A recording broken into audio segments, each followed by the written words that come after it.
Welcome, deeply curious minds, to another deep dive. Today, we're asking a question that really gets right to the heart of artistry. What truly makes an artist a songwriter's songwriter? That's a great question. What kind of life experience, what kind of raw, unfiltered truth forges lyrics so poetic, so profoundly honest that they become, an enduring benchmark for countless musicians? Even if the artist himself remain, well, for much of his life, a kind of quiet, revered figure rather than a household name. It's a compelling question, absolutely. Yeah. And often paradoxical, isn't it? Because a lot of times when we talk about that specific kind of influence, it's not really about the flashiest career or the most chart-topping hits. Right, not about sales figures. No, exactly. It's much more about the pure, undeniable power of the craft itself, the depth of the emotion, and I think the uncompromising authenticity of the artist's voice. Absolutely. And today we are taking a deep dive into precisely that kind of extraordinary and often turbulent life and the profound musical legacy of John Townes Van Zandt. Townes. A name whispered with reverence, almost like a secret handshake. In the halls of folk, country, blues, even rock music, he's really one of those artists whose impact on other creators and the just enduring quality of his work far outstripped his mainstream fame during his lifetime. Indeed. Townes Van Zandt's story is it's a profound paradox that we'll really try to unpack today. Here you have a man born into immense privilege, into a lineage that practically defined Texas aristocracy. Right, not the typical story at all. Not at all. Who then consciously chose, or perhaps, was driven towards, a life of wandering, struggle, and this kind of artistic purity. His genius was undeniably intertwined with intense personal struggles, battles with mental illness and addiction that are, frankly, truly heartbreaking to recount. Yeah. And his melancholic songs, which were deeply personal, often bleak but undeniably beautiful, they actually found mainstream success for others while he largely remained in the shadows. It's sort of that classic tale of artistic integrity versus maybe commercial aspiration. That's our mission today, to try and understand that paradox. We'll explore his unexpected origins, the unique blend of influences that shaped his musical style, his powerful, almost spiritual influence on a whole pantheon of revered artists, and the tragic circumstances that ultimately shaped his art and led to his early end. And for this deep dive, we've gathered a really rich stack of sources. We've got detailed biographical notes charting his life, birth to death, incredible insights into his musical career, his influences. Yeah, lots to dig into there. Definitely. Detailed accounts of his personal battles and extensive lists of the artists he inspired. Plus, the undeniable cultural impact his work continues to have through film and television, which is pretty significant. So get ready to discover the surprising facts, the deeply moving stories, and maybe the profound lessons behind an artist whose spirit truly lives on. Not just in every sad, beautiful chord, but in the very fabric of what it means to be a truly authentic songwriter. You'll really understand why his music resonates so deeply, I think. It speaks to that universal human condition, Okay, let's unpack this then. We're beginning with the fundamental details. John Townes Van Zandt, born March 7, 1944, Fort Worth, Texas. And he tragically passed away on January 1st, 1997, in Smyrna, Tennessee, at the age of just 52. Only 52, yeah, it's far too young. Way too young. Now, when you picture a country folk troubadour, a wandering singer-songwriter, you often imagine someone who came from, well, a hard luck background, right? Right, the standard narrative. Someone who had to scratch and claw for everything, whose lyrics sprung from a life of inherent struggle. But here's where it gets really interesting with Townes Van Zandt. His background was anything but typical. This is such a crucial detail. Yeah. It immediately sets him apart from so many of his peers and, frankly, raises important questions about where his heart came from. He wasn't just born into a comfortable family. He was born into an incredibly wealthy and historically prominent Texas family. Wow. His lineage wasn't just well-established. It was deeply rooted in the state's very foundation, its mythology even. We're talking about the great-great-great-great-grandson of Isaac Van Zandt. Isaac Van Zandt. Yeah, a pivotal leader of the Republic of Texas during its formative years. And he was the great-great-grandnephew of Clyburn Miller Van Zandt, a Confederate major and one of the founders of Fort Worth itself. So this wasn't just money, this was legacy. History. Absolutely. This wasn't just a family, it was an institution practically woven into the fabric of Texas history. So definitely not the trailer park kid narrative you sometimes associate with country music legends. His father, Harris Williams Van Zandt, was a corporate lawyer, and his mother was Dorothy Townes. He had two siblings, Bill and Donna. Right. And the family's professional and social standing meant a life of, well, mobility during his childhood. They moved around quite a bit in the 50s and 60s, Fort Worth, Midland, Billings, Montana, Boulder, Colorado. Boulder comes up in his songs, doesn't it? It does. Townes himself often remembered his time in Boulder fondly, maybe as a place of, childhood freedom. He'd revisit it as an adult and referenced it in songs like My Proud Mountains, Colorado Girl, Snowin' on Raton. By all accounts, he was a bright kid, active in team sports. And intelligent, too, apparently. And that intellectual promise was definitely recognized early on. As a grade school student, he was found to have a high IQ. His parents, understandably given their own backgrounds and that massive family legacy, started grooming him for a career in law, or maybe even politics. A senator, perhaps. Wow, a senator. Yeah. And this immediately sets up such a powerful contrast for us, doesn't it? Mm-hmm. Imagine the immense pressure, the weight of those expectations on a young man from such an established, influential family, only for him to ultimately choose a path of constant touring, artistic struggle, and a life completely untethered from those roots. A life that, in many ways, actively rejected that stability. It really makes you wonder, doesn't it? What combination of things drove him away from the security and the legacy his family offered? Was it just pure rebellion? An artistic calling that was too strong to ignore? Or is there something else going on? Well, that's the thing. Because this seemingly idyllic, privileged beginning, however, it definitely held hidden struggles and a profound turning point that would irrevocably alter Townes' life path. It wasn't simply a conscious choice to become a musician. It feels like it was also a consequence of some deep personal challenges that started to surface pretty early on. Absolutely. And this is where we uncover the truly troubled genesis of his artistic life. Because while those early years presented this image of stability and privilege, underneath it all, pivotal experiences were rapidly taking shape. Experiences that would not only define his youth, but also irrevocably alter his path towards music, forged in the crucible of mental health battles. That spark of music, though, it's such a classic, almost archetypal story, isn't it?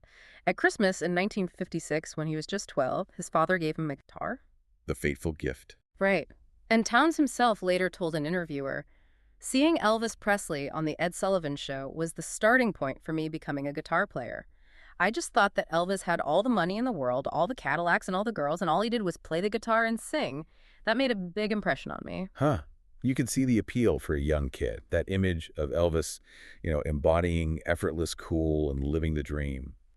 It must have been such a powerful, almost magnetic antidote to the structured, predetermined path his parents had envisioned. Yeah, it offered a different kind of ambition, a totally different definition of success. But here's a compelling aspect. The almost immediate collision of this burgeoning musical interest with early, quite troubling warning signs of deeper struggles. He enrolled at the University of Colorado Boulder, where he was already writing poetry and immersing himself in the sounds of artists like Lightnin' Hopkins and Hank Williams, early indicators of the profound influences that would shape his unique voice. So the seeds were there. They were. But by his second year, a worrying pattern had clearly emerged. His parents, concerned about his increasingly problematic binge drinking and episodes of deep depression, actually flew to Boulder to intervene. And this is where his story takes a truly heartbreaking and, well, frankly, terrifying turn. He was admitted to the University of Texas Medical Branch in Galveston. There, he received a diagnosis of manic depression, what we now commonly refer to as bipolar disorder. Right. And for 3 months, he received a treatment that is just chilling in retrospect: insulin shock therapy. Yeah, this is a key detail and a truly devastating one. It marks a profound trauma in his life. Insulin shock therapy, for anyone unfamiliar, involved intentionally inducing comas in patients by injecting large doses of insulin, causing blood sugar levels to plummet. It sounds horrific. It is. It's now a widely discredited and deeply controversial treatment, largely abandoned due to its severe side effects and, frankly, dubious efficacy. Its impact on Townes was profound and tragic.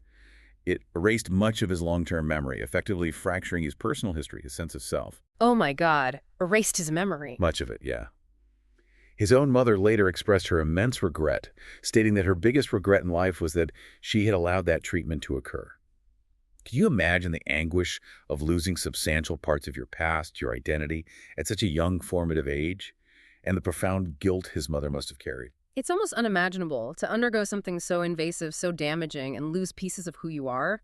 That trauma undoubtedly left deep scars, shaping his perception of the world and himself. Absolutely. And this became a major fork in the road for him. In 1965, he tried to join the Air Force, maybe looking for some kind of structure or escape, I don't know. But he was rejected due to a doctor's diagnosis labeling him an acute manic depressive who has made minimal adjustments to life. The military clearly saw him as unfit for service, which must have reinforced the challenges he faced. And the final, undeniable catalyst for a complete shift in his life's direction came soon after.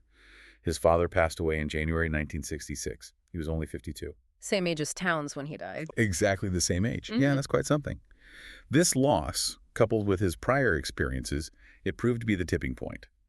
Following his father's death, Townes quit his pre-law program at the University of Houston, completely abandoned the traditional privileged path his family had hoped for him. Wow.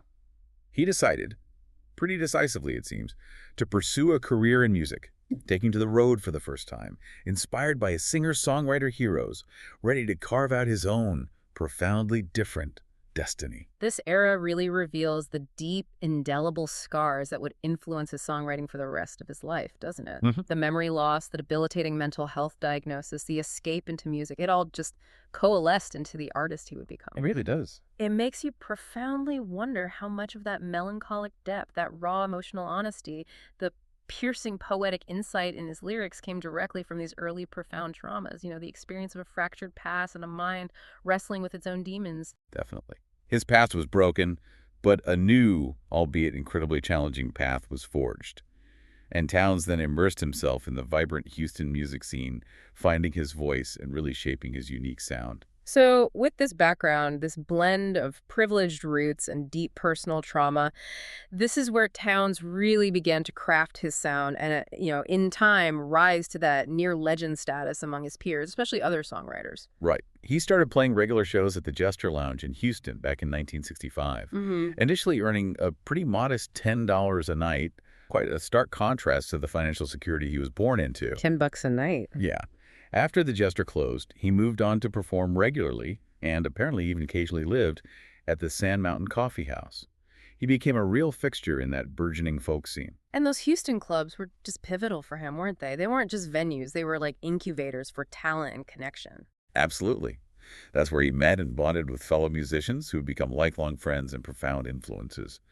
People like the legendary bluesman Lightman Hopkins, and budding folk and country artists like Guy Clark, Jerry Jeff Walker, even the iconic Doc Watson. Wow, imagine being in that room. What a creative cauldron. A crucible of talent where ideas and songs were just constantly exchanged. Exactly. Initially, his repertoire consisted mostly of covers. Hopkins and Bob Dylan were major inspirations, along with some original novelty songs like Fraternity Blues. But it was his father, shortly before his passing in 1966, who encouraged him to really focus on writing his own songs. Huh. That's interesting. That nudge, ironically, from the man whose path Townes was diverging from, seems like it was incredibly significant. It does seem that way. Yeah. And a compelling aspect of Townes' development was his incredibly diverse range of influences. It reflected a truly broad and deep appreciation for different musical forms. He cited foundational figures like Lightnin' Hopkins, Bob Dylan, Hank Williams. The usual suspects for a folk singer, maybe? Right? But also more unexpected names like Muddy Waters, the Rolling Stones, Blind Willie McTell, even classical composers like Tchaikovsky, and psychedelic rock pioneers like Jefferson Airplane. Tchaikovsky and Jefferson Airplane, that is eclectic. It really is. And this eclectic taste truly informed his distinctive style, which is often described as melancholic, profoundly introspective, and featuring these rich, poetic lyrics. Plus, he was widely respected for his guitar playing, particularly his intricate and emotive finger-picking ability. That became a real hallmark of his sound. Yeah, his finger-picking is legendary. And these were the qualities that would make him a songwriter. The depth of his lyrical imagery, the haunting beauty of his melodies, and the evocative nature of his guitar work. So, from this vibrant Houston scene, the road, quite literally, led him to Nashville. Around 1968, he even had a fascinating, if brief, stint as roommates with Roky Erickson. Oh, wow. Roky Erickson from the 13th Floor Elevators, the psychedelic rock band. The very same. Erickson apparently suggested Townes audition as their new bassist, despite him being primarily a guitarist with absolutely no bass experience. How did that go? Predictably, he was quickly kicked out of that audition. It's a colorful anecdote, though. It speaks to his unconventional nature and the kind of characters he gravitated towards, even back then. It truly does. And it was in a Houston coffee shop around this time that he met songwriter Mickey Newbury. Newbury saw something profoundly special, unique in Townes' raw talent. Newbury was a big deal, too. Oh, yeah. And he played a crucial role. He persuaded Townes to make the move to Nashville, the heart of country music. And there he was introduced to the legendary producer Cowboy Jack Clement, who would become his longtime producer. Cowboy Jack Clement, another legend. Exactly. This move to Nashville, even though Townes never fully assimilated into the mainstream there, was crucial for getting his original music recorded and distributed. It allowed his distinctive voice to reach a wider audience. And the years between 68 and 73 proved to be his most prolific, artistically fertile era. This was a burst of truly inspired creativity, a period when he really laid down the foundations of his enduring legacy. It was incredible. He released 6 albums during this short span. For the Sake of the Song, Our Mother the Mountain, Townes Van Zandt, the self-titled one, Delta Mama Blues, High, Low, and In Between, and the late, great Townes Van Zandt. Just reeling them off. And these albums included absolute classics like To Live is to Fly, Poncho and Lefty, and If I Needed You. These were the songs that elevated him to that near-legend status in American and European songwriting circles. Not necessarily in terms of record sales, but in the reverent estimation of his peers and critics. It's truly an impressive output by any measure, especially considering the depth and complexity of the songwriting.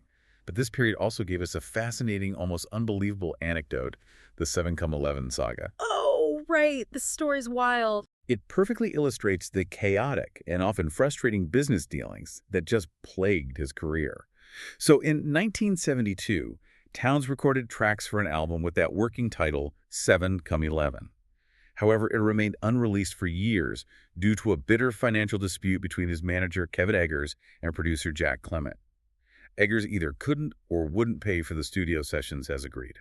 So Jack Glenn, understandably frustrated by the non-payment, seeing his work uncompensated, did something drastic, almost unthinkable in the music industry. He erased the master tapes. He just wiped them. Gone. Can you imagine the raw material, the pristine recordings of a genius? Just gone. It's terrifying.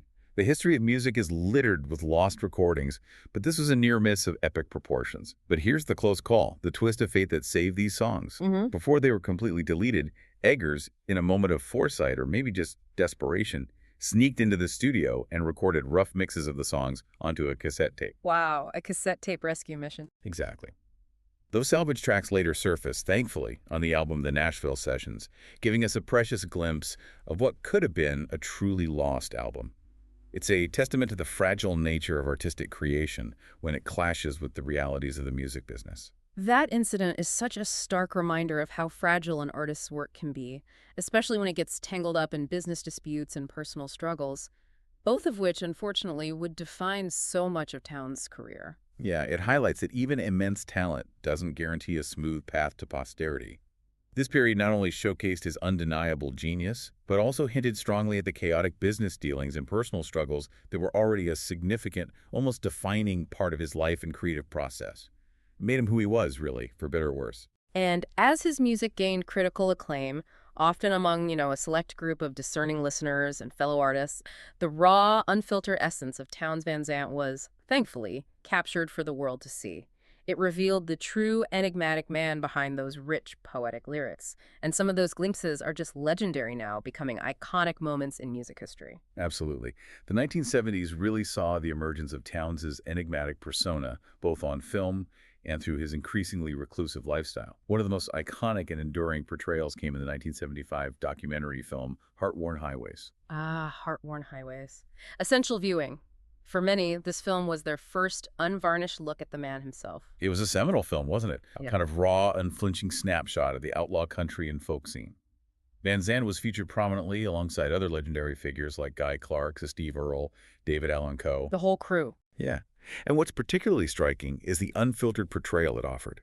His segment was shot at his rundown trailer home in Austin, Texas, and it didn't shy away from showing him drinking straight whiskey during the middle of the day, shooting and playing with guns, all while performing his powerful, often bleak songs, Waiting Around to Die and Poncho and Lefty. Yeah, it wasn't a curated image at all. It was a deeply personal, almost voyeuristic glimpse into his real life. He was definitely not putting on a show for the camera there, was he? It was raw, honest, completely devoid of pretense. Steve Earle famously observed that Townes stole that entire film. You can see why when you watch it. Definitely. He was also the only person in the documentary to play directly to the camera, which just adds to that intense, authentic presence. It creates an intimate, almost confrontational connection with the viewer. And you even get to meet some of his memorable companions in the film. His then soon-to-be second wife, Cindy, and his keenly intelligent, half-wolf, half-husky dog, Geraldine. Geraldine. The dog seemed to mirror his own wild, untamed spirit, didn't she? She really did. If we connect this to the bigger picture, Heartworn Highways gave the public an unvarnished, almost shocking look at the man behind the music, a glimpse into his world that few artists would dare to allow, or even could. It certainly solidified his image as an authentic, somewhat wild, utterly compelling, and, yeah, deeply troubled figure. And that raw authenticity, that willingness to show his vulnerabilities and struggles without any gloss, is precisely what endeared him to so many, particularly fellow artists who understood the cost of such honesty. And the power of his live performance, stripped back and raw, truly shone through in his 1977 album, Live at the Old Quarter, Houston, Texas. Oh, that's a classic. It captured a solo concert from 1973 before a small, intimate audience. Much less elaborate production than his studio records. It's often praised for its incredible intimacy and raw, captivating energy, almost as if you're right there in the room with him. That album received overwhelmingly positive reviews. It's considered by many to be among the best albums that the songwriter ever released. It just captures him in his most direct and vulnerable. Just him, his guitar, and his incredible songs. The power of that recording lies in its unadorned honesty. It allows the sheer strength of his songwriting and performance to truly shine through without any studio tricks. It's really a masterclass in minimalist storytelling through music. In the mid-1970s, he split from his longtime manager, Kevin Eggers, again with the manager drama, and found a new one in John Lomax III. Lomax, grandson of the famous folk music historian Alan Lomax. Right, yeah. Lomax set up a fan club for Townes, which, despite being advertised only through small ads in the back of music magazines, immediately started receiving hundreds of impassioned letters from around the world. This wasn't marketing. This was genuine connection. That's a truly compelling aspect, isn't it? How deeply his music resonated with people on such a profoundly personal level. These letters weren't just fan mail. They were heartfelt messages from individuals who felt genuinely seen and touched by Van Zandt's music. Yeah, you get that sense. Some even described how his material often served as a crutch for those who were dealing with depression. This just underscores the profound, almost therapeutic connection his melancholic, introspective, brutally honest songs forged with his listeners, many of whom were grappling with their own struggles, their own loneliness, their own pain. He gave voice to emotions that many felt but couldn't articulate, creating this shared experience of melancholy that was paradoxically comforting.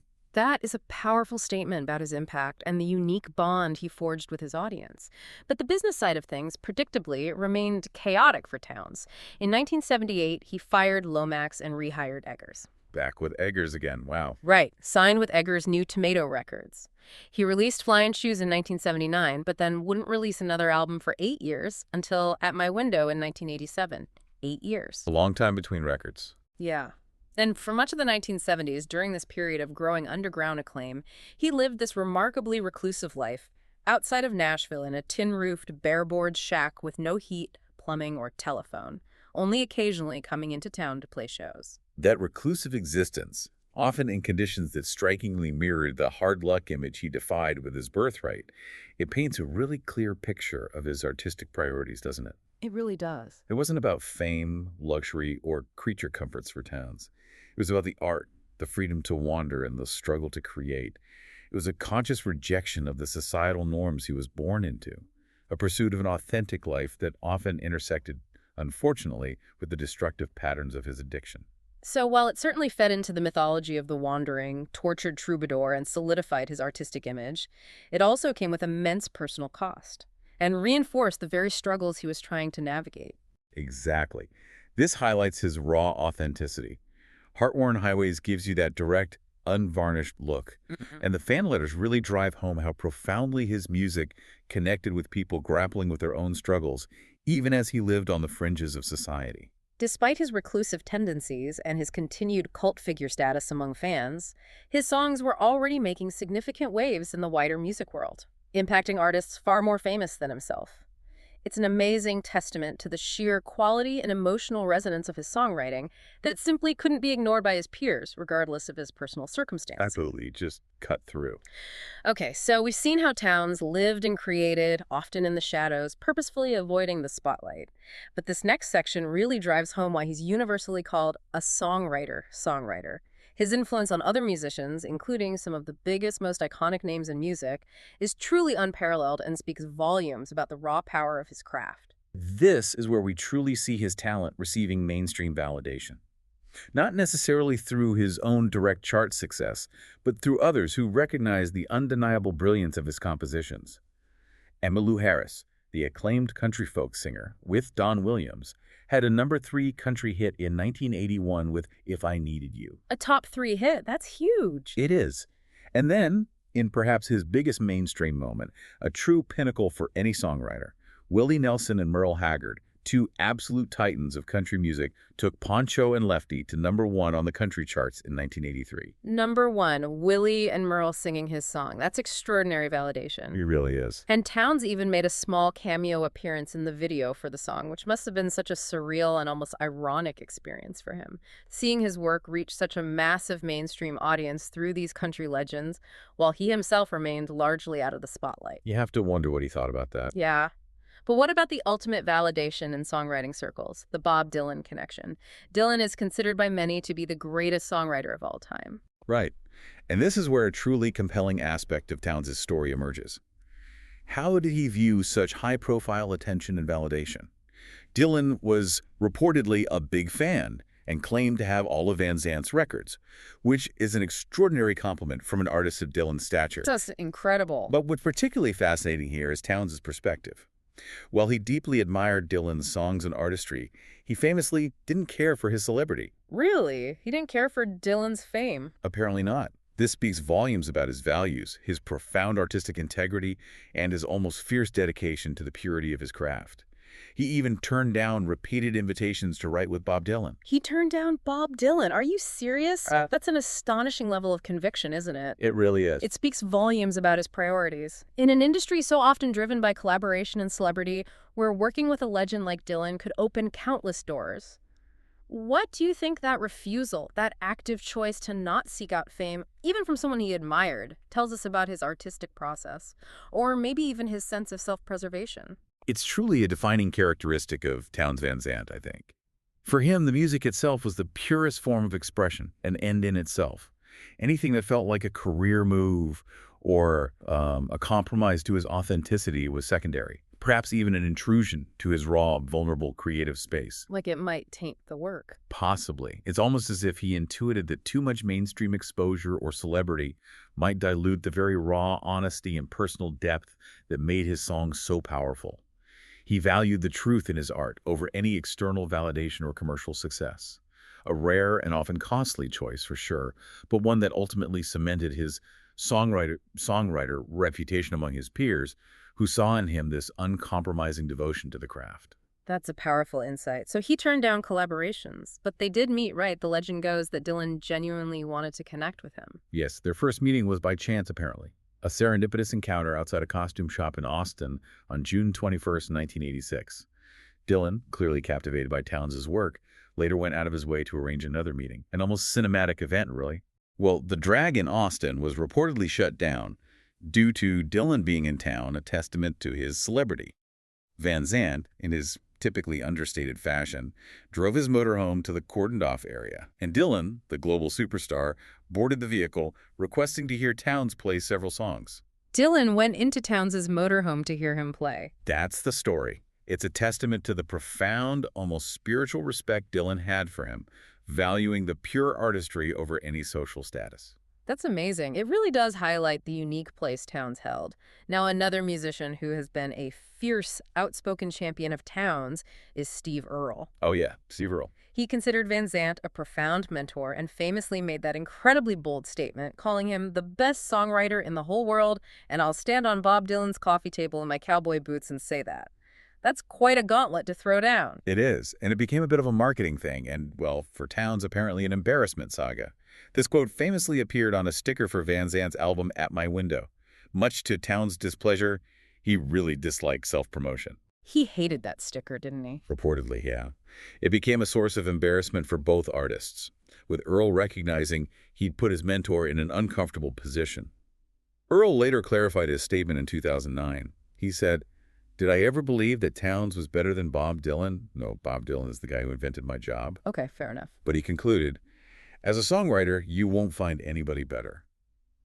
This nuanced perspective helps us understand the immense, almost peerless regard Townes held among fellow songwriters, a benchmark of authenticity and craft. And Earl's tribute didn't stop there, did it? His admiration ran incredibly deep. He named his eldest son, Justin Townes Earl, after him. Justin Townes Earl, yeah. Great artist in his own right, too. Sadly also gone too soon. Tragically, yes. Earl also wrote the poignant song Fort Worth Blues as a direct tribute to Townes, and even released an entire 2009 album titled Townes, featuring all covers of Van Zandt songs. That is true, enduring dedication, an artist honoring his master. His influence truly extends across such a wide spectrum. It reaches far beyond the traditional folk or country genres. The list of artists citing Van Zandt as an inspiration is just staggering, spanning genres and generations. Beyond Dylan, Earl, Nelson, and Haggard, it includes legendary figures like Neil Young, Neil Young, wow. the brilliant storyteller John Prine, the iconic Lyle Lovett, Emmylou Harris again, Nancy Griffith, the atmospheric Cowboy Junkies. Cowboy Junkies makes sense, that moody vibe. Right. The jazz-folk fusion of Norah Jones, the powerhouse duo of Robert Plant and Alison Krauss, the literary Josh Ritter, the immensely popular Jewel, who even named her son Case Townes Murray. Named your son after him? Yeah. The revered Gillian Welch, even country superstar Garth Brooks, indie darlings like Conor Oberst of Bright Eyes, Caleb Followill of Kings of Leon, the punk folk troubadour Frank Turner, and Shaky Graves, who credits his unique finger-picking style directly to Van Zandt's influence. That's a real who's who of music royalty and respected artists. A truly diverse collection of musicians who recognized his genius. It's a testament to the universality of his emotional truth and the masterful construction of his songs. Absolutely. And even in his late career, despite his struggles, he found new audiences. In May and June 1990, he opened for the Cowboy Junkies during a 2-month tour of the U.S. and Canada. Oh yeah, that tour. This exposed him to a younger, more alternative generation of fans, for whom he even wrote the song Cowboy Junkies Lament, dedicating a verse to each member of the band. It showed he was still creating, still connecting, even then. This section absolutely solidifies Van Zandt's status as a true legend among musicians. The Bob Dylan story, in particular, just reveals Townes' unique blend of humility and artistic integrity, prioritizing the craft over celebrity. Definitely. It's abundantly clear that his impact wasn't about selling millions of records himself, but about writing songs that other artists had to cover. Songs that became part of the musical fabric, deeply resonating with those who truly understood the art of songwriting.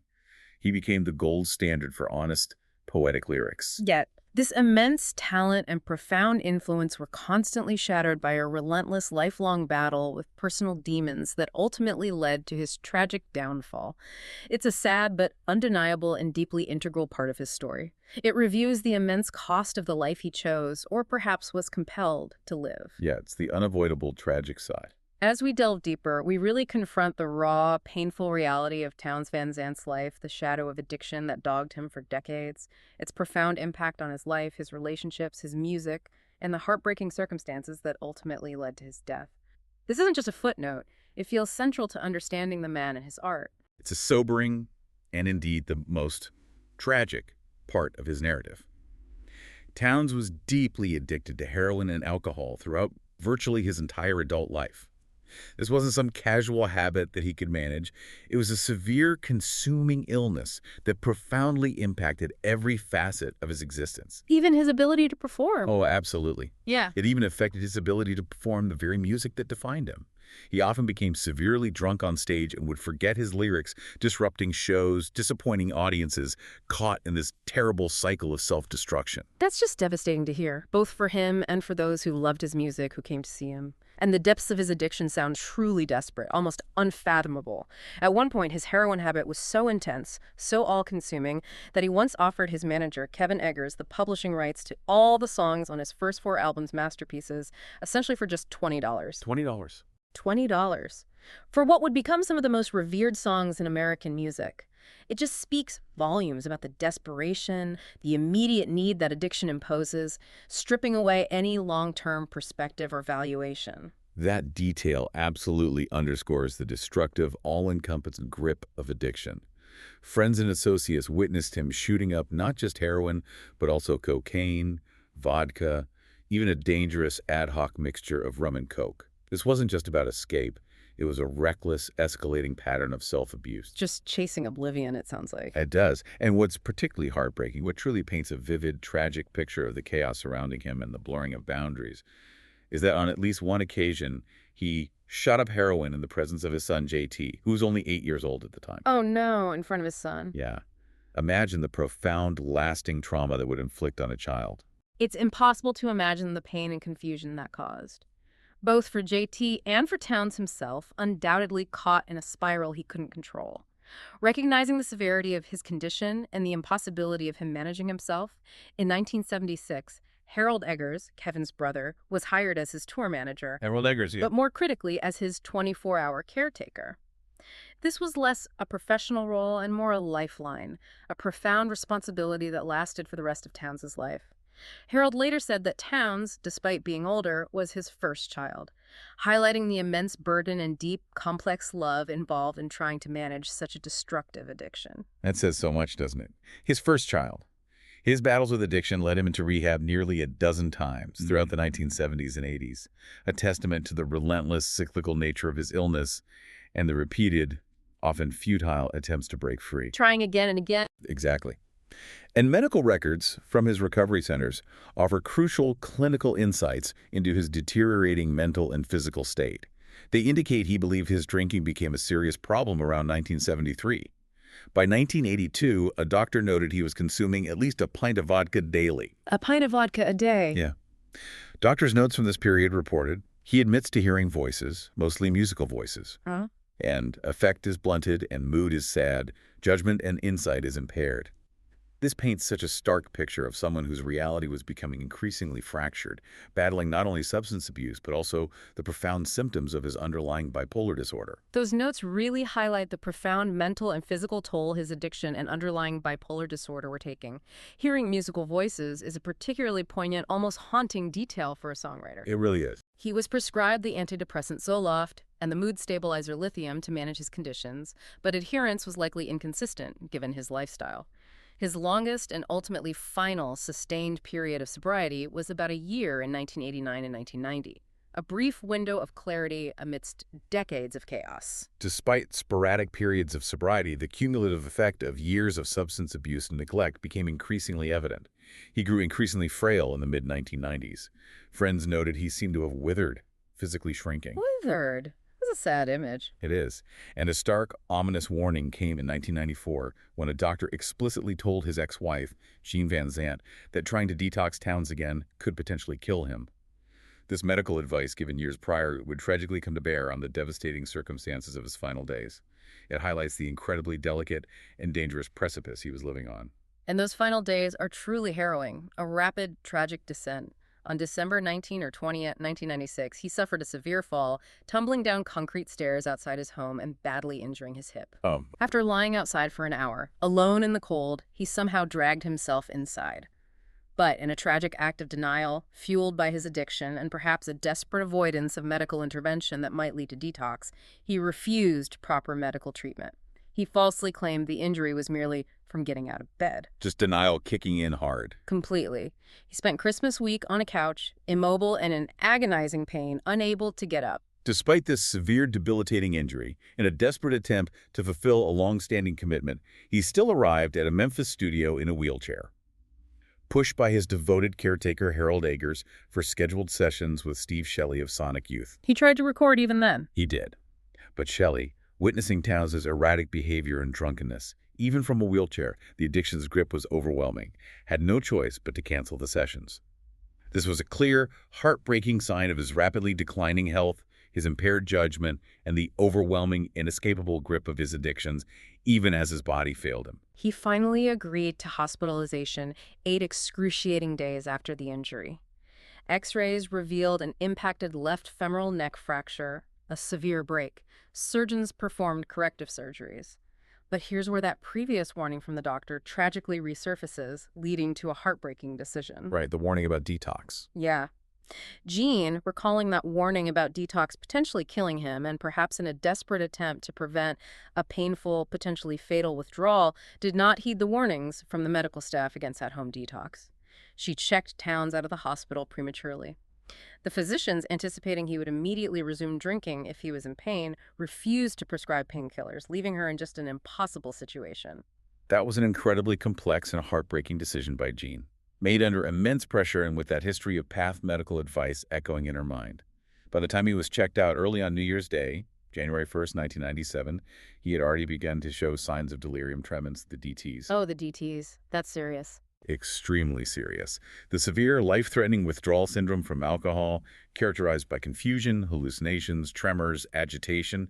He was already in a critical state. In a final, desperate act to ease his suffering and, as she later recounted, to ward off the withdrawal delirium, Jean rushed him to her car, giving him a flask of vodka. Trying to manage the withdrawal herself. Right. Back home in Smyrna, Tennessee, after consuming the alcohol, he reportedly became lucid, in a real good mood, calling his friends. He even shared a marijuana joint with a friend and was given about 4 Tylenol PM tablets to help him sleep. A brief moment of seeming calm. Yeah. But while Gene was on the phone, their son Will noticed Townes had stopped breathing and looked dead, immediately alerting his mother. Townes Van Zandt died in the early morning hours of January 1st, 1997, at the age of 52. January 1st, New Year's Day. His official cause of death was natural cardiac arrhythmia, undoubtedly a tragic and premature culmination of years of severe substance abuse, profound health challenges, and the immense strain placed on his body. It was a life lived on the edge, and ultimately, it claimed him. It's an incredibly poignant and tragic conclusion to a life lived so intensely, so authentically, and, so destructively on the edge. 2 services were held for him. One in Texas for family, reflecting his roots, and another in Nashville for his vast network of friends, acquaintances, and devoted fans. Some of his ashes were placed underneath a headstone in the Van Zandt family plot at the Dido Cemetery in Texas, bringing him back, in a way, to the land of his ancestors. This detailed account of his final days just underscores the relentless, insidious grip of addiction and the complex, often heartbreaking, impossible decisions made by those around him who loved him. It truly is. This is a powerful, tragic conclusion to a life defined by both immense artistic genius and profound personal struggle. A life that, despite its chaos, left such an indelible mark. Though his life ended tragically and relatively young, Townes Van Zandt's music only grew in stature, leading to a complex, often surprising, and utterly undeniable legacy. It's a powerful testament to the enduring quality of his art, that it truly found its broadest audience and deepest appreciation after his passing, fulfilling in a way the quiet ambition of a songwriter's songwriter. Yes, the years following his death were marked by a posthumous revival of interest in his work. But initially, they were also marred by significant legal battles over his estate, reflecting the continued chaos that surrounded his business affairs even after he was gone. More legal battles. Yeah. His former manager, Kevin Eggers, notorious for their past disputes, controversially issued 14 albums of new and previously unreleased material without the estate's consent. 14 albums. 14. After nearly 10 years of arduous legal battles, the court ultimately sided with the estate, finally restraining Eggers from reproducing or distributing any of Van Zandt's songs without authorization. It was a long and painful fight to secure his artistic rights. That's a long and arduous fight, a decade-long battle to protect his creative legacy. His dedicated road manager, Harold Eggers, who we mentioned as his caretaker, also released unauthorized concert recordings, leading to another out-of-court settlement in 2006. So much fighting over his work. Yeah. What's truly surprising here, though, is what these legal proceedings ultimately revealed about his financial situation right before his death. Ah, yes. This is quite something. What truly stands out here is the ironic and bittersweet revelation that Van Zandt's annual income in the years before his death had actually climbed to over $100,000. 100 grand a year while living in that shack. Apparently so. This substantial sum was thanks in large part to the royalties accrued from his songs being covered by artists like Willie Nelson, Emmylou Harris, and Merle Haggard. So even while he was deep in his struggles, living that reclusive life and fighting his demons, his work was already generating significant income through others, though he didn't fully realize or directly benefit from it in a way that could truly alleviate his burdens. Wow. It's a poignant testament to the value of his songwriting even as his personal life spiraled. It really is. That's a truly bittersweet detail, isn't it? The financial rewards of his genius were there, but often overshadowed by his profound personal struggles. However, the 2000s truly saw a widespread revival of interest in Van Zandt. A pivotal moment in this resurgence was the 2004 documentary film Be Here to Love Me. Yes. Be Here to Love Me. Great documentary. It chronicled his complex life and extraordinary musical career. And that film was very well received, earning an impressive 94% rating on Rotten Tomatoes. Critics universally praised it, calling it sympathetic but frank, and a dignified and wistful look at the unusual life, difficult career, and lasting influence of Van Zandt. It managed to tell his story with both reverence and unflinching honesty. It really did. Other films have also kept his name and music alive. His son, J.T. Van Zandt, was featured in the 2012 documentary Low and Clear, which also deeply utilized Townes' songs to set its tone, and he was vividly portrayed by Charlie Sexton in the 2018 biographical drama Blaze. Charlie Sexton did a great job in Blaze, but the most widespread way his music has reached new audiences and truly cemented his place in contemporary culture is through extensive licensing in film and television. Oh, definitely. You hear him everywhere now. His recordings have been widely used across genres and generations, exposing his profound music to people who might never have sought out a folk singer-songwriter from the 70s. For example, his Road Songs album version of the Rolling Stones' Dead Flowers was used in that evocative final scene of the Coen brothers' 1998 cult classic film, The Big Lebowski. Perfect song for that scene, too. His songs become almost a shorthand for a certain kind of poignant, reflective, gritty, or melancholic atmosphere in visual storytelling. They possess this unique emotional resonance that filmmakers clearly find invaluable. Totally. They've appeared in a remarkable and diverse list of films and TV shows. Stepmom, Ozark, 6 Feet Under, the darkly comedic In Bruges, Calvary, Crazy Heart, Leaves of Grass, Seven Psychopaths, the iconic Western Deadwood. Deadwood used his music brilliantly. Didn't it? The critically acclaimed Breaking Bad, Billions, Patriot, True Detective, Euphoria, and Hell or High Water, featuring Dollar Bill Blues. His Buckskin Stallion Blues was even featured in 3 billboards outside Ebbing, Missouri, in both his original recording and a cover version, showcasing his enduring appeal. That's an incredible, almost ubiquitous reach across popular culture. And in the film Country Strong, a character is even described as the next Townes Van Zandt, solidifying his status as a benchmark, a gold standard for authentic, profound songwriting. Yeah, he became the archetype. And beyond film and TV, numerous insightful books have been written about him, including To Live's to Fly by John Kruth and Robert Earl Hardy's A Deeper Blue. The Life and Music of Townes Van Zandt, that one was praised as a poignant, clear, and vivid portrait based on over 8 years of meticulous research and extensive interviews with his family and collaborators. Brian T. Atkinson also contributed I'll Be Here in the Morning. This widespread recognition, this continuous stream of scholarly and popular tributes, it's a powerful testament to his enduring artistry, far beyond his physical presence. What's particularly striking are the various, sometimes unexpected, tributes and inductions he's received. Israeli singer David Broza created the album Night Dawn, the unpublished poetry of Townes Van Zandt by setting his unreleased poems and lyrics to music. Setting his poems to music, wow. Yeah, demonstrating how his very words continue to inspire, even without his musical accompaniment. He was deservedly inducted into the Texas Heritage Songwriters Hall of Fame in 2012. And it's not just folk or country artists who recognize his genius, is it? The scope of his influence is truly genre-bending. Not at all. Neuro Recordings, a label known for its heavier, more experimental acts, released 2 3-way split albums in tribute to Van Zandt featuring metal artists. Metal artists covering Townes. That is unexpected. But a powerful cross-genre acknowledgement. proving his emotional depth transcends musical categories. He was also inducted into the Austin City Limits Hall of Fame in 2015, with the brilliant Gillian Welch having the honor of inducting him and sharing personal stories of his impact. Gillian Welch inducting him? That feels right. Doesn't it? And in 2016, the American avant-garde metal group Neurosis even cited him as a profound influence, further cementing his broad appeal. Another musician, Paul Flotta, released an entire album of only Van Zandt songs, Come Tomorrow songs of Townes Van Zandt, in 2016. This extensive list of posthumous achievements, critical accolades, and diverse cultural references illustrates how Van Zandt's work has truly transcended his personal struggles, his reclusive nature, his cult status during his lifetime. Absolutely. Yeah. His music has found its way into diverse corners of the artistic world, resonating with a multitude of creative voices. His impact is undeniable and ever-growing, even if he didn't live to see much of this mainstream appreciation.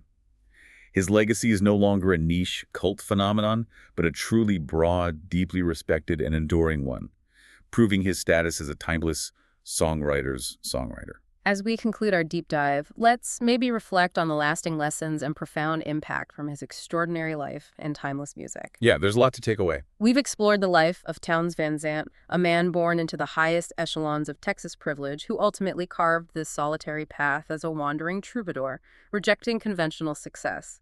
His lyrical genius captivated and inspired generations of fellow artists, making him that true songwriter. Yet his personal struggles with addiction and mental illness tragically cut short his life at just 52. Still, his raw, beautiful voice and deeply honest songs continue to resonate, finding new life in films, television, and the hearts of countless musicians, both established and emerging, and in the quiet moments of listeners around the world. Townes Van Zandt's story reminds us, I think, in the most poignant way, that true artistry often comes from the deepest wells of human experience, born from both profound joy and heartbreaking sorrow. His refusal to chase fleeting fame, his unwavering dedication to the raw truth in his music, and the profound, often melancholic emotional connection he forged with listeners underscore a powerful lesson about what truly endures in art. Yeah. He wasn't afraid to sing about the things that hurt, the things that haunted, and in doing so, he made countless others feel less alone. It really makes you think about the nature of success and legacy, doesn't it? In an age where metrics and virality often define artistic achievement, Townes Van Zandt achieved a completely different kind of immortality. A quieter kind. What exactly? The quiet, profound reverence of artists, a benchmark for authenticity, and an ever-growing, deeply personal connection with listeners, one poignant, soul-stirring song at a time. What does this tell us about the true measure of an artist's legacy and the kind of art that truly endures across generations long after the noise fades? A great question. Perhaps the most impactful art isn't always the loudest, the most commercially successful, or the most widely celebrated in its own time. Perhaps it's the art that whispers directly to the soul, that finds its way into our quiet moments, giving voice to our deepest human experiences, our unspoken pains, and our hidden joys. It leaves us with a provocative thought, really.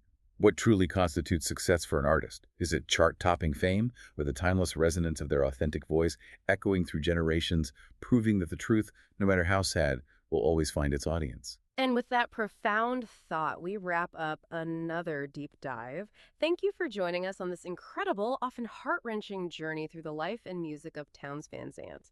We hope you found some new insights, perhaps a deeper appreciation for his work, and maybe even a new favorite song to ponder. Until next time, keep digging deeper into the stories that truly matter.